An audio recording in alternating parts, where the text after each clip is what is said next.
세종 FM 라디오 상담실.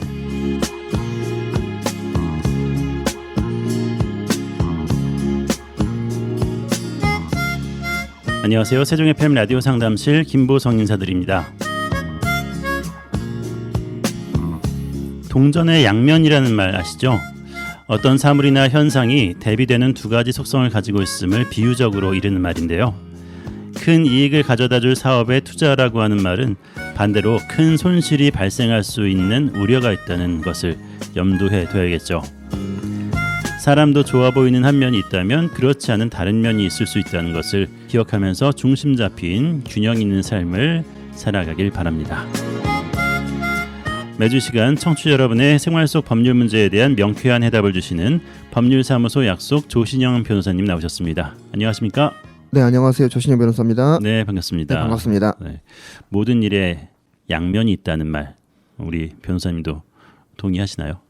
예, 일반적으로 그런 것 같습니다. 네, 사람 살다 보면은 내가 좋은 일을 할 때도 있는 반면에 그렇죠. 누군가한테 질타를 들을 만한 일을 하는 경우도 있고, 네.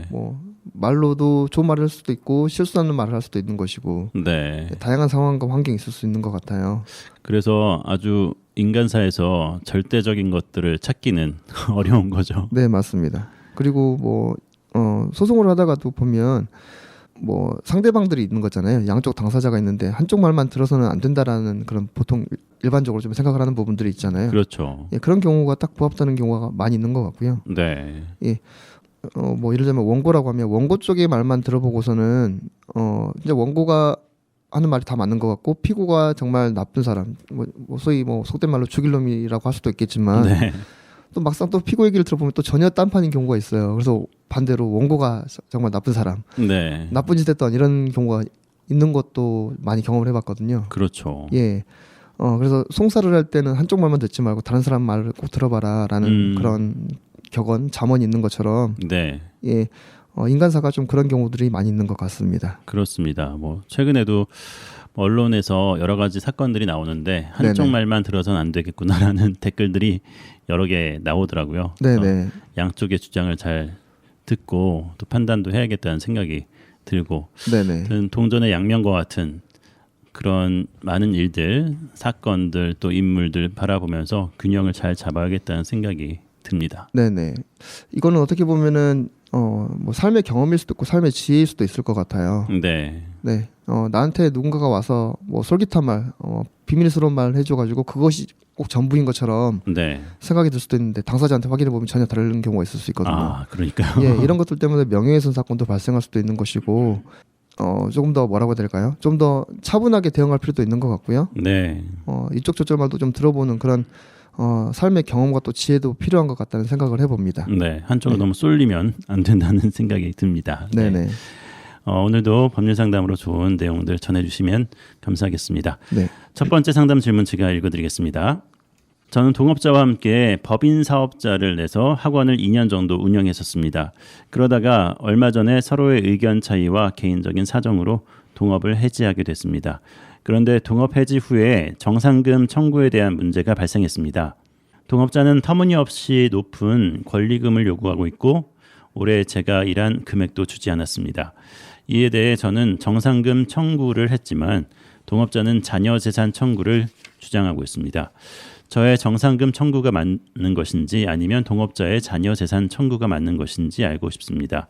그리고 권리금을 낮게 설정할 수 있는 방법도 궁금한데요. 이렇게 하시면서 질문을 남기셨습니다. 네, 동업이 좀 쉽지는 않은 거죠. 네, 맞습니다. 네. 예.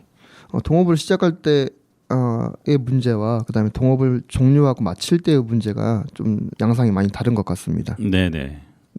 그래서 시작할 때도 당연히 준비를 열심히 하시고 잘하셔야 되겠지만 네. 시작할 때 꼭 염두에 두셨으면 하는 부분이 마무리할 때 어떻게 마무리할지에 대해서도 미리 고민하고 미리 계약서에 적어두시고 네. 하는 그런 수고로움과 준비들을 꼭 하셨으면 합니다. 네. 시작할 때 마무리를 어떻게 할 것인가 고민하지 않으시면 나중에 법률적으로 분쟁이 발생하는 경우가 빈번한 것 같습니다. 네. 아무래도 돈 문제는 예민하고 중요하기 때문에 네, 그럴 맞습니다. 수밖에 없을 것 같아요. 네네. 시작할 때는 당연히 마음이 맞기 때문에 네. 그리고 서로 의사가 합치한다거나 한번 잘해보자라는 그런 의욕과 그런 희망이 가득한 시기이기 때문에 네. 서로 뭐 좋은 게 좋은 거다라고 하고서 넘어갈 수도 있거든요. 그렇죠. 그리고 이제 좀 내가 조금 마음에 안 들지 않는 부분이 있더라도 네. 시작할 때는 그걸 양보하는 경우도 있을 수 있는 거고요. 네. 근데 몇 년 지나고 이제 이거 사업이 잘 안 되거나 좀 마무리를 해야 되겠다, 이제 갈라서 해야 되겠다라고 생각이 들 때에는 네. 처음 시작과는 그 양상이 다를 수 있기 때문에 처음부터 이제 이런 분쟁이 발생할 것을 염두에 두고서 계약 조항도 정하시는 것이 좋을 것 같다는 생각을 먼저 한번 해봅니다. 네. 예. 그리고 오늘 말씀하신 것들이 좀 여러 가지 것들이 있었는데요. 동업을 하셨던 사안이시고요. 마무리하는 단계에서 정상금 청구에 대한 문제가 발생하신 그런 사안입니다. 네. 좀 다양하게 장점들이 있는데요. 먼저 이제 학원을 하셨지만 단순하게 그냥 개인 사업자를 내고서 학원을 하신 건 아니고 법인으로 하신 거예요. 네. 예, 법인이라는 건 회사를 만드셨다는 건데 보통 주식회사를 만드시잖아요. 네. 주식회사를 만들어서 이제 학원을 운영하셨던 건데 이 주식회사를 이제 폐업을 하시고 이제 법인 설립 등기라고 해야 될까요? 이거를 이제 없애시는 그런 단계를 좀 하셔야 될 것 같다는 생각이 일단 들고요. 네. 이제 법인 설립하시면 보통 이제 주주로서 투자를 하게 되잖아요. 그렇죠. 예, 그 투자 계약이 어떤 형태로 되어 있는지 예를 들면 지금 동업자와 함께라고 하셨으니까 두 명이 하신 것 같은데 네. 각자 50대 50으로 주식에 대한 자본금이라고 하죠. 네. 예, 그 금액을 50대 50으로 투자하셨던 것인지 봐보셔야 될 것 같고요. 그래서 나중에 정산을 할 때 이 법인 설립을 폐지를 하고 정산을 할 때에도 마찬가지로 이 50대 50, 그러니까 처음에 투자했던 그 금액 그대로 배분해서 이제 해지를 하기로 되어 있는지 네. 이런 부분들 한번 좀 살펴보셔야 될 것 같아요. 그렇죠. 예, 결국에는 처음에 이제 계약, 예를 들면 동업계약서 아니면 뭐 투자계약서 이런 계약서 작성하셨을 것 같거든요. 네. 예, 그런 부분을 좀 잘 살펴보시길 바라겠습니다.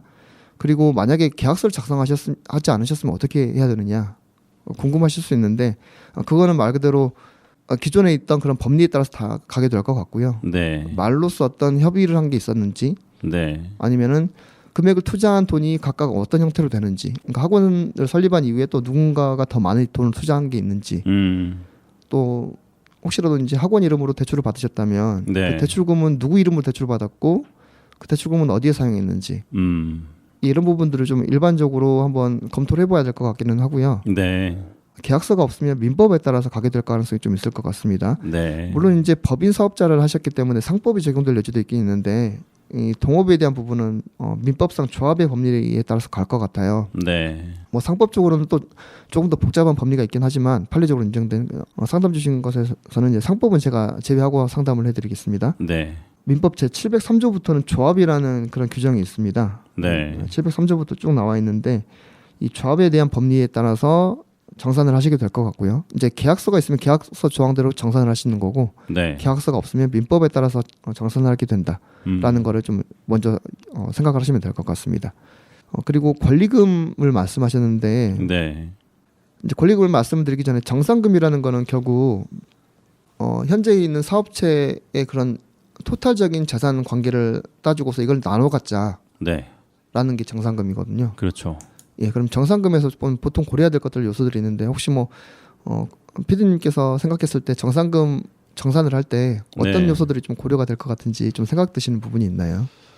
기존에 남아 있는 어떤 재산이라든지 그런 네네. 처분 시에 얼마가 될지 네네. 그리고 앞에서도 말씀하셨지만 대출 이 부분도 사실은 네네. 나눠야 되는 그런 정산해야 될 부분이고 네네. 인력 부분에 있어서도 사실은 어떻게 마무리해야 되는지 네네. 퇴직금이라든지 이런 부분들까지도 다 정산이 돼야 될 것 같다는 생각이 들고요. 네네. 그 기업의 가치 이것까지도 정산이 될지는 모르겠지만 네네. 보이지 않는 그런 부분들도 있을 것 같다는 생각이 듭니다. 네네. 예, 방금 전에 PD님께서 중요한 부분을 다 말씀해 주신 것 같아요. 네. 예. 정산할 때는 말 그대로 현재 있는 토탈적인 그런 재산 관계를 가지고서 정산을 하게 될 것 같은데 네.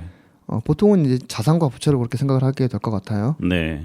예, 뭐 부채라는 거는 뭐 알겠지만 내가 빚진 게 있는지, 그다음에 대출 같은 게 있는지, 네. 꼭 금융권 아니더라도 개인적으로 빌려서 쓴 부분도 해당될 여지가 있는 거거든요. 네. 예, 그런 부분들 한번 검토해봐야 되겠고, 그런 부채가 있다면 전체적인 자산 가치에서 그걸 빼가지고 네. 산정을 하게 될 것 같고요.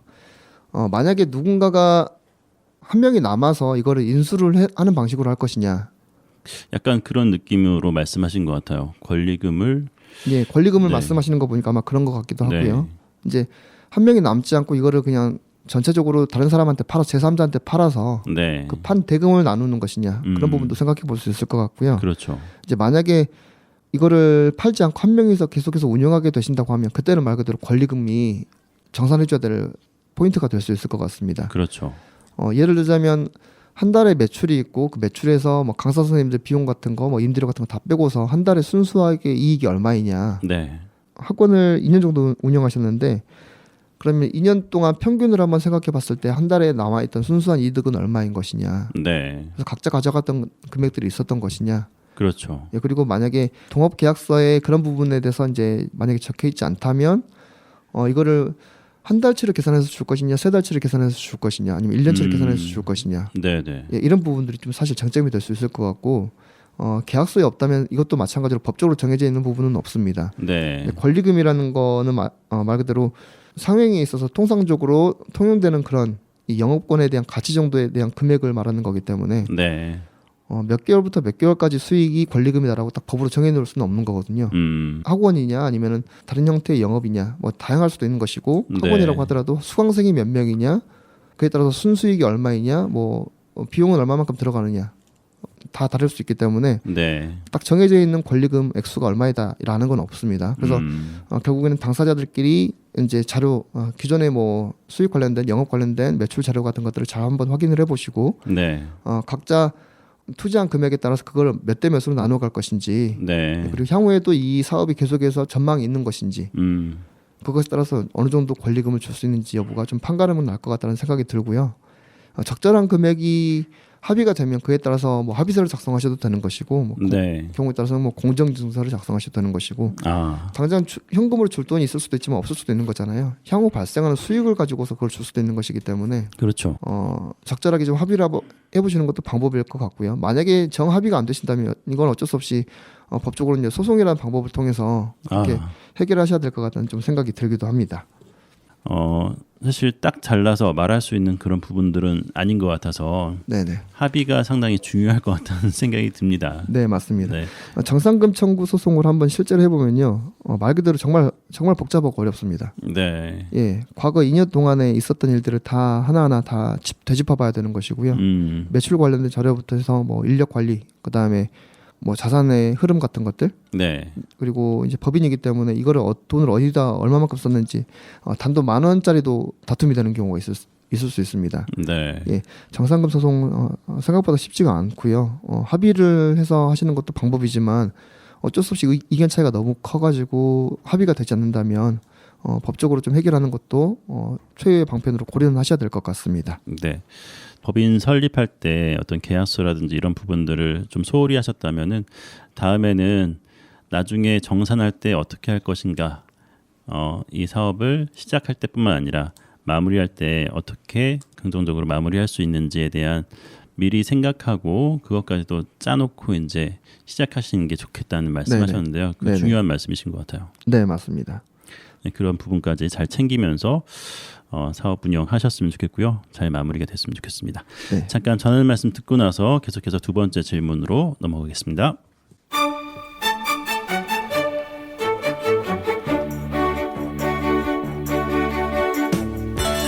FM 98.9MHz 세종 FM 라디오 상담실 함께하고 계십니다. 법률과 관련된 모든 질문들 받고 있습니다. 세종 FM 홈페이지 sfm.kr 프로그램 참여 게시판 이용해 주시고요.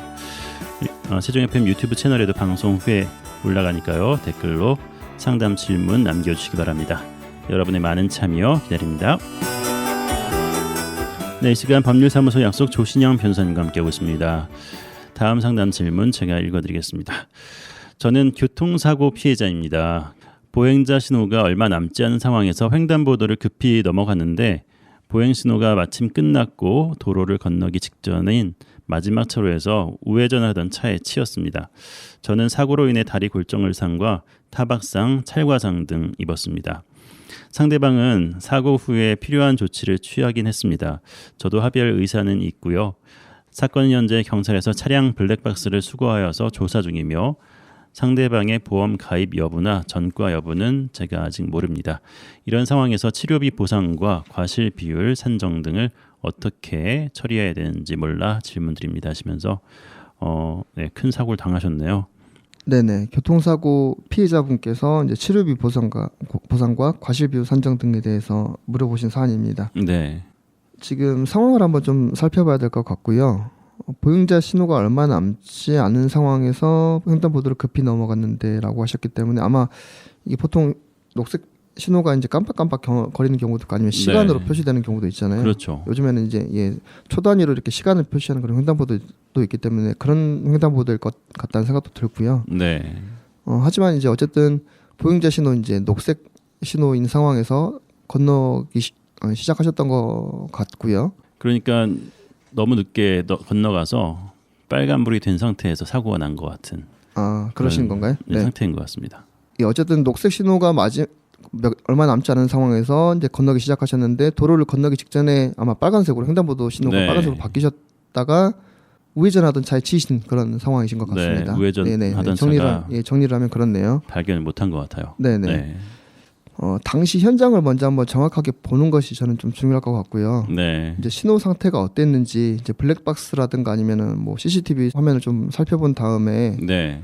이것이 이제 어떤 상황에서 사고가 발생했는지 예를 들자면 녹색 신호가 빨간색으로 바뀌자마자 치였는지 아니면 네. 빨간색으로 바뀐 지 한참 지난 다음에 몇 초라도 좀 지난 다음에 우회전차가 진입을 해서 사고가 난 건지 그게 과실 비율이 확 차이가 날 수 있겠네요. 예. 네. 상당한 차이가 있을 수 있습니다. 네. 네. 그래서 당시 영상을 통해서 이제 뭐 어쨌든 횡단보도 같은 경우는 초 단위로 한번 살펴볼 필요가 있는 것 같아요. 네. 예, 그래서 영상을 통해서 이제 그 상황을 좀 잘 파악하는 것이 먼저 선행이 돼야 될 것 같고요. 네.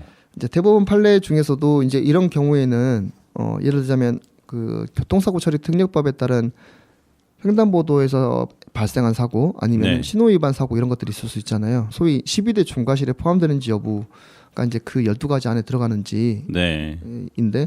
그 12가지 안에는 횡단보도 사고가 있고 그다음에 신호 위반 사고도 당연히 있습니다. 그래서 네. 그 교통사고 처리 특례법 위반에 따른 12대 중과실 사고라고 한다면 이제 이 경우는 합의를 하더라도 상대방 차량 운전자는 처벌을 받게 되는 거죠. 네. 예, 근데 만약에 12대 중과실에 포함되지 않는다고 하면 합의가 되면은 처벌받지 않고 그냥 치료비만 받고 마무리가 될 수 있는 거거든요. 예. 예, 오늘 이제 상담을 문의 주신 분께서는 합의할 의사는 있다고 말씀하셨어요. 네. 예, 그래서 이제 만약에 이제 영상 같은 것들을 확인해 보니까 이게 횡단보도에서 발생한 사고이냐 아니면 신호 위반에 따른 사고이냐 이것이 좀 판가름돼야 될 것 같고요.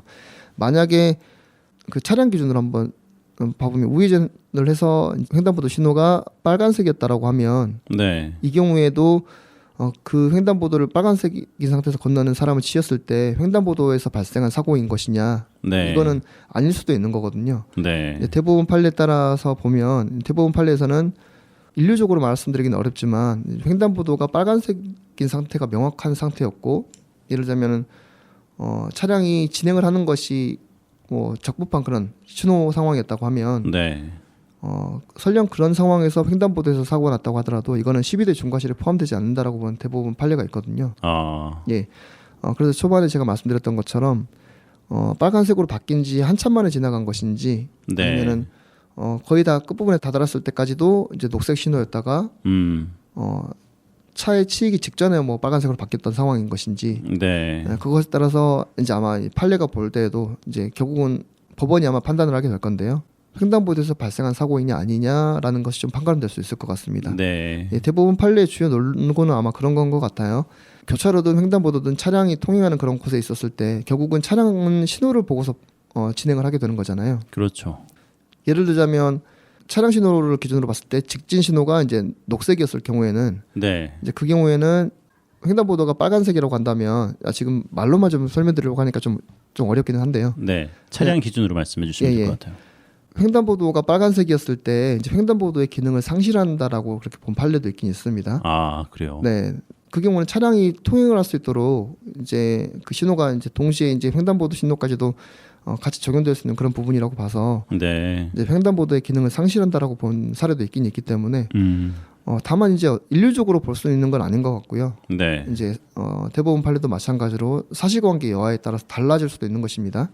어떤 사례는 그 대법원 판례가 적용될 수도 있는 것이고 어떤 사례는 적용되지 않는 경우도 있을 수 있기 때문에 오늘 같은 사례에 있어서는 그런 부분들 좀 감안을 하셔가지고 이게 횡단보도의 기능을 상실하는 경우인지 아닌지에 네. 따라서 그렇게 향후에 과실비율 산정, 그 다음에 사고 운전자가 형사처벌을 받을지 여부가 좀 네. 달라질 수 있을 것 같아요.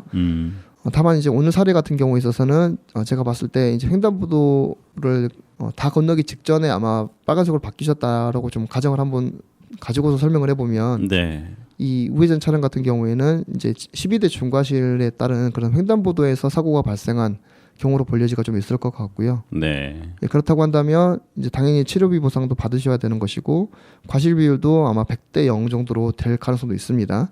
예, 그런 부분도 좀 감안하셔가지고 합의를 진행하시든 향후에 절차를 좀 진행하셨으면 좋겠다는 생각이 일단은 듭니다. 네. 예, 그 순간이라서 그 찰나에 빨간불이었는지 파란불이었는지라는 네. 게 상당히 네네. 쟁점이 될 것 같다는 생각이 드는데요. 이 부분을 확인하시고 나서 네. 치료비 보상이라든지 과실 비율이 들어갈 수 있을 거라는 생각이 듭니다. 네네. 일단 기본적으로 차와 사람, 차 대 사람인 경우에는 차에 또 과실 비율을 높게 보는 게 사실이잖아요. 네, 맞습니다. 다만 이제 오늘 같은 경우에는 교통사고 이제 피해자분께서 보행 신호가 얼마 남지 않은 상황이었고 네. 마지막에 이제 적색인 상태에서 사고가 발생했다고 하면 그 부분이 좀 과실 비율로 불리하게 작용될 여지는 있기 때문에 네. 그런 부분도 좀 감안하셨으면 좋겠고요. 이제 기본적으로는 아마 이제 차량이 가입되어 있는 종합보험회사 있잖아요. 네. 그 보험회사와 이제 협의를 하게 될 그런 상황이실 것 같고요. 예, 물론 이제 형사적으로는 당연히 이제 운전자와 직접 아마 합의가 진행될 것 같기는 합니다만, 네. 형사적으로 이제 만약에 12대 중과실 사고에 해당한다고 판단이 된다면, 경찰에서 먼저 아마 판단을 할 거고요. 네. 혐의가 있다고 보면 경찰에서는 검찰로 이제 기소 의견으로 송치를 하시게 될 거고, 네. 또 재판을 이 피해 운전자분께서 재판을 받으시게 될 건데, 이런 상황에서 이제 합의를 하신 것들이 참작이 되어서 이제 어느 정도 양형적으로 유리한 걸로 이제 가해자분에게 가만히 될 것입니다. 이런 부분을 네. 참고하셨으면 좋겠습니다. 네, 그렇군요. 그런 부분 잘 참고하셔서 사고 마무리가 잘 됐으면 좋겠다는 생각이 듭니다. 오늘도 좋은 말씀 감사합니다. 지금까지 법률사무소 약속 조신영 변호사님 수고하셨습니다. 변호사님 그럼 다음 주에 다시 뵙겠습니다. 네, 감사합니다. 네, 감사합니다.